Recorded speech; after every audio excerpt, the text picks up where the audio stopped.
Hello दोस्तों, नमस्कार। अभी हम बात करने वाले हैं रिलायंस कैपिटल लिमिटेड शेयर की। इससे संबंधित एनसीएलटी से संबंधित एक बहुत बड़ी न्यूज़ निकल के आई है और ये न्यूज़ संबंध में हम आज इस वीडियो में चर्चा करने वाले हैं। साथ ही साथ इससे एक और न्यूज़ निकल के आई है। एक न्यूज़ तो है वो सुप्रीम कोर्ट से संबंधित है। इसमें सुप्रीम कोर्ट ने एक बहुत बड़ा आर्डर सुनाया है, उसके बारे में चर्चा करेंगे। और दूसरी जो न्यूज़ आई है वो इंडसइंड बैंक जो है उससे संबंधित न्यूज़ है और देखने वाले हैं कि ये इसमें क्या ऐसा न्यूज़ निकल के आया है जिसके कारण इसमें 5% का अपर सर्किट आज लग गया है। तो इसी के बारे में विस्तार से चर्चा करेंगे और देखने की कोशिश करेंगे कि आखिर ये कहाँ तक अपर सर्किट लगेगा और इस न्यूज़ का कहाँ तक क्या इफेक्ट होने वाला है। चूँकि आप जानते हैं कि ये जो कंपनी है ये एनसीएलटी की प्रक्रिया से गुजर रही है और यही कारण है इसमें जो है लगातार पिछले कुछ दिनों से लोअर सर्किट लग रहा था और ये लगभग 12 रुपये के आसपास से गिर के वर्तमान में ये 9 रुपये 15 पैसे के आसपास ट्रेड कर रही है। और ये इसमें अपर सर्किट लगने के बाद इसमें आप देख रहे हो कि अचानक इसमें लोअर सर्किट ये लगा और उसके बाद फिर से ये अपर सर्किट में आ गया। तो इसमें क्या ऐसा हुआ जिसके कारण ऐसी इसमें घटित हुई। और इसमें एक चीज़ और आपको बता दें, चूँकि ये IRP 1 स्टेज 1 में शामिल है इसलिए इसमें सिर्फ और सिर्फ सोमवार को ही ट्रेडिंग होती है। तो आज चूँकि सोमवार था तो इसमें ट्रेडिंग भी हुई है और उसके हम डिलीवरी पैटर्न को भी देखने वाले हैं। अगर हम इसकी बात करें तो यहाँ पर देख रहे हैं कि एक दिन में इसने लगभग आज 5% अपर सर्किट में ये बाजार बंद हुआ है और इस लगभग 9 रुपये 15 पैसे के आसपास ये ट्रेड कर रहा है। 5 दिन में इसने अपने शेयर होल्डर को 5% का एक पॉजिटिव रिटर्न निकाल कर दिया है। एक महीने में नेगेटिव में 10%, चूँकि इसमें लगातार लोअर सर्किट लग रहे थे। इसी कारण इसमें आप देख रहे हो कि पिछले जब भी 2 ट्रेडिंग सेशन हुए हैं उसमें 10% का नेगेटिव रिटर्न निकाल कर दिया है। 6 महीने की बात करें तो इसमें 5% का पॉजिटिव रिटर्न निकाल कर दिया है। एयरटेल डेट में इसने 3.5% के आसपास पॉजिटिव रिटर्न निकाल कर दिया है। एक साल में इसने 36% का नेगेटिव रिटर्न निकाल कर दिया है। मैक्सिमम चार्ट पैटर्न की बात करें तो आप यहाँ पर देख रहे हैं इसने लगभग 75% से 76% का नेगेटिव रिटर्न निकाल दिया है। के बारे में आप जानते हैं कि चूंकि ये डेब्ट से भरी कंपनी है जिसके कारण इसको बेचना पड़ा। रिलायंस जो कंपनी है अनिल अंबानी की, उनके जो पेरेंट कंपनी है उनके थ्रू, और इसको जो है इंडसइंड की जो पेरेंट कंपनी है उसने खरीदा है। दोस्तों हम आ गए हैं बेसिक वेबसाइट पे। यहाँ पे आप देख रहे हैं कि ये 9 रुपये 22 पैसे के आसपास ट्रेड कर रहा है और इसमें भी आप इसमें दिखाई दे रहा होगा कि ये 5% के अपर सर्किट में ये ट्रेड कर रहा है। अगर BSE पे आज के ट्रेडिंग पैटर्न की बात करें तो यहाँ पे आप देखिए कि आज 28 तारीख का डेट इसमें पड़ा हुआ है। ये अपडेट हुआ है 4:17 पे। इसमें 4 लाख के आसपास शेयर जो ट्रेड हुए थे और इसमें 100% की टोटल डिलीवरी उठाई गई है, जो कि आप देख रहे हैं। अर्थात अभी भी इसमें लगातार 100% की डिलीवरी उठाई जा रही है और पिछले बहुत दिनों से जब इसमें लोअर सर्किट लग रहा था उस समय भी इसमें 100% की डिलीवरी उठाई जा रही थी। तो दोस्तों इसमें कुछ ऐसा होने वाला है जिसके कारण इसमें देख रहे हैं लगातार इसमें अपर सर्किट लग रहा है, लोअर सर्किट लग रहा है, फिर भी इसमें डिलीवरी 100% के आसपास ही उठाई जा रही है। अब हम चलते हैं उस न्यूज़ के बारे में डिटेल से देखते हैं। तो दोस्तों आप यहाँ पे देख रहे हैं ये जो न्यूज़ निकल के आया है 27 अगस्त को न्यूज़ निकल के आया है और ये 3:54 के आसपास ये न्यूज़ निकल के आया है। तो इसमें आप देखिए कि इसमें बताया जा रहा है कि जो अनिल अंबानी की दिवालिया हुई कंपनी रिलायंस कैपिटल, उसके बारे में अधिग्रहण प्रक्रिया के संबंध में एक रिट दायर की गई थी, उसमें इसको राहत मिल गई। और क्या राहत मिल गई इसके बारे में ये बता रहे हैं कि हिंदुजा की समाधान योजना को जो एनसीएलटी थी उसकी कार्रवाई पे रोक लगाने से मना कर दिया है। अर्थात और ये रोक क्यों लगाया गया था उसके बारे में नीचे बताया जा रहा है कि गुजरात स्थित जो टोरेंट कंपनी यहाँ पे आप देखिए सुप्रीम कोर्ट में चुनौती दी थी कि ये जो एनसीएलटी की प्रक्रिया चल रही है इसमें जो नीलामी हो रही है उस पर रोक लगाई जाए और ये पुनः फिर से दोबारा नीलामी कराई जाए। तो इस पर सुप्रीम कोर्ट ने रोक लगा दी है और इसी के बारे में आगे हम देखें तो यहाँ बताया जा रहा है कि रॉकेट के पहले चरण में, यानी रॉकेट का मतलब आप बता दें कि ये इसमें जो प्रक्रिया चल रही थी बीड लग रहा था, जो बीड की प्रक्रिया चल रही थी उसी के बारे में बता रहे हैं कि टोरेंट जांच के दौरान 8,640 करोड़ रुपए से अधिक बोली लगाने के बाद ये विवाद उभरा था और हिंदुजा ग्रुप जो बोली लगाई थी वो 8,110 करोड़ का लगाई थी, जबकि ये जो टोरेंट जांच कंपनी है उसने 8,640 करोड़ का बिड लगाया था। तो इस हिसाब से देखा जाए तो जो हिंदुजा ग्रुप की जो बिड थी वो 8,110 करोड़ की थी। इस हिसाब से ये जो बिड मिलना था अर्थात रिलायंस कंपनी जो बेची जानी थी वो बेची जानी टोरेंट को, लेकिन ये दे दी गई हिंदुजा ग्रुप को। इसी संबंध में टोरेंट कंपनी थी सुप्रीम कोर्ट चली गई और सुप्रीम कोर्ट जाने के बाद याचिका दायर कर दी, उसी में ये राहत मिल गई। उसी के बारे में ये यहाँ बता रहे हैं कि यहाँ पे जो हिंदुजा ग्रुप 8,110 करोड़ की हिस्सेदारी की थी उसमें 24 घंटे के भीतर इन्होंने बदल दिया। 8,110 करोड़ से बढ़ा के ये 9,000 रुपये कर दिया था, जिसके कारण जो है ये सुप्रीम कोर्ट में टोरेंट चली गई थी। रेमेडिया टोरेंट ने इंटरनेशनल लॉ को चुनौती दी थी। जो NCLT है उसको, जो रेमेडिया टोरेंट है वो सुप्रीम कोर्ट में इसको चुनौती दी थी, जिसको अभी हम आप पहले ही बता चुके हैं कि इसमें क्या प्रक्रिया हुई थी।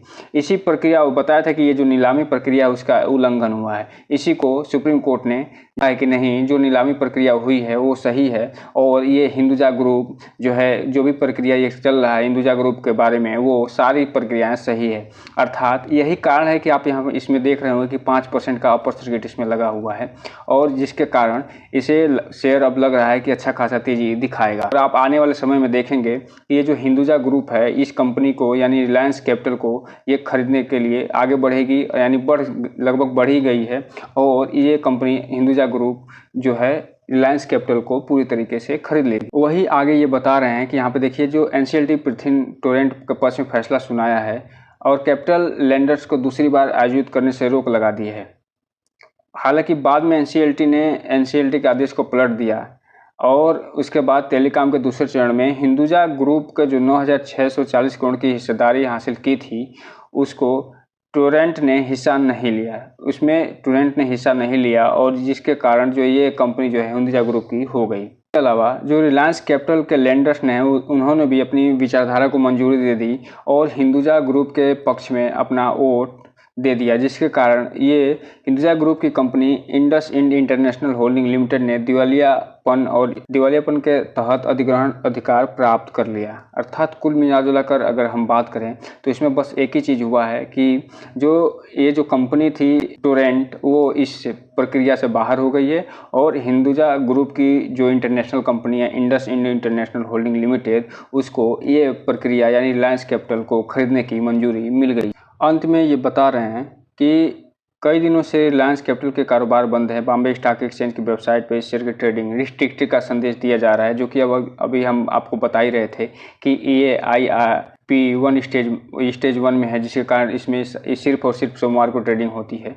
और ये जो है 2008 में रिपब्लिक कैपिटल शेयर की लगभग 2765 रुपये तक पहुंच गई थी, जो वर्तमान में गिर के आप देख ही रहे होंगे लगभग 10 रुपये के आसपास ट्रेड कर रही है। तो दोस्तों ये रहा ये पहला न्यूज़। जब हम चलते हैं उसके दूसरे न्यूज़ को भी देख लेते हैं। दोस्तों ये दूसरी न्यूज़ निकल के आई है, ये 26 अगस्त की न्यूज़ है। इसमें ये बता रहे हैं कि ये जो कंपनी है ये रिलायंस कैपिटल लिमिटेड और इंडस इंड जो बैंक है उससे संबंधित ये न्यूज़ है। और साथ ही साथ जो इसका रिलायंस कैपिटल की जो एक AMC है जिसको हम Nippon life India asset management company बोलते हैं, उसके थ्रू ये जो न्यूज़ निकाली गई है वो निकाली गई है। इसमें आप बता रहे हैं कि ये 2 करोड़ के आसपास जो शेयर है उसके बारे में ये फैसला हो चुका है कि ये क्या करना है, क्योंकि जो निप्पन लाइफ एसेट मैनेजमेंट जो इंडिया लिमिटेड है उसके पास 2 करोड़ के शेयर पड़े हुए थे और ये जो 2 करोड़ के शेयर है वो रिलायंस कैपिटल के थे। तो वो चूँकि ये जो कंपनी है अब इंडसइंड की जो पेरेंट कंपनी है उसके हिंदुजा ग्रुप की जो पेरेंट कंपनी है उसके थ्रू ये बिक गई है, जिसके कारण ये जो सारे के सारे शेयर हैं अब इंडसइंड बैंक के बाद लगभग एक ट्रांसफ़र होने के पूरी ये प्रक्रिया के तरफ आगे बढ़ चुके हैं। तो इसी के बारे में ये पूरा डिटेल दिए गए हैं, जिसमें ये बताया जा रहा है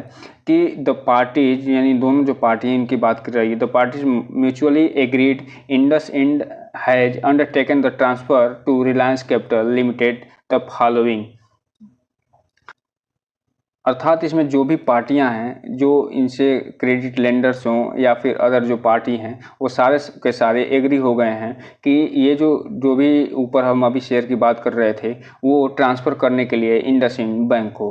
और उसमें मामला यही है कि इसमें जो लगभग 13% शेयर हैं उन्हीं का ट्रांसफ़र होना है और ये इसका जो अगर हम बात करें तो ये लगभग इसके शेयर का दाम इसमें 9 करोड़ 37 लाख के आसपास है। वही सारे के सारे ये इसमें सेटलमेंट की बात की रही है और यहाँ पे देखिए ये सेटलमेंट कंसिडरेशन की बारे में है और ये सेटलमेंट की चर्चा इसमें हो रही है। अर्थात इसमें सारे के सारे एग्रीड हो गए हैं और ये इंडसइंड बैंक को जो निप्पन लाइफ एसेट मैनेजमेंट है वो ट्रांसफ़र कर देगा लगभग 2 करोड़ शेयर और उसी पे ये पूरा इसके बारे में चर्चा की गई है। तो दोस्तों बस यही ये न्यूज़ देना था आपको, चूँकि इससे संबंधित अदर जो भी अब डेवलपमेंट हुए हैं उसके बारे में हमने वीडियो बनाई है, उसके हम इसके इंड स्क्रीन में दे देंगे, वहाँ से आप जाके देख सकते हैं। साथ ही साथ जो IRP स्टेज 1 है वो क्या होता है उसके बारे में भी इसके न्यूज़ जो हमने वीडियो बनाई है इसके इंड स्क्रीन में लगा देंगे, वहाँ से आपको जाके देख सकते हैं।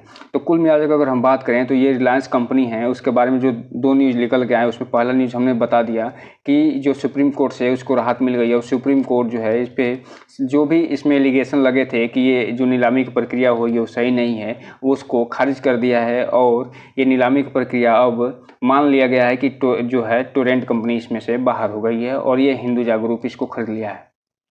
और जो दूसरी न्यूज़ है वो ये ही है कि इसको जो 2 करोड़ शेयर है उसको निप्पन लाइफ जो एसेट मैनेजमेंट कंपनी है उसके थ्रू 2 करोड़ का शेयर जो है इंडसइंड बैंक को ट्रांसफ़र कर दिया जाएगा। उसी के बारे में दोनों न्यूज़ निकल के आए हैं। तो दोस्तों अब ये देखना दिलचस्प होगा कि ये जो तेज़ी अभी बनी हुई है 5% की वो कहाँ तक जाती है। जो 5% आप देख रहे होंगे कि लगातार इसमें तेज़ी बनी हुई है, उसी को देखना होगा कि ये कहाँ तक जाती है और क्या ये 12 रुपये क्रॉस करती है या फिर इसमें कल या परसों जो भी होगा लोअर सर्किट लगेगा। तो ये न्यूज़ के कारण है, इसमें मात्र इसमें देख रहे होंगे कि 5% का अपर सर्किट लगा हुआ है और अब देखना ये दिलचस्प होगा।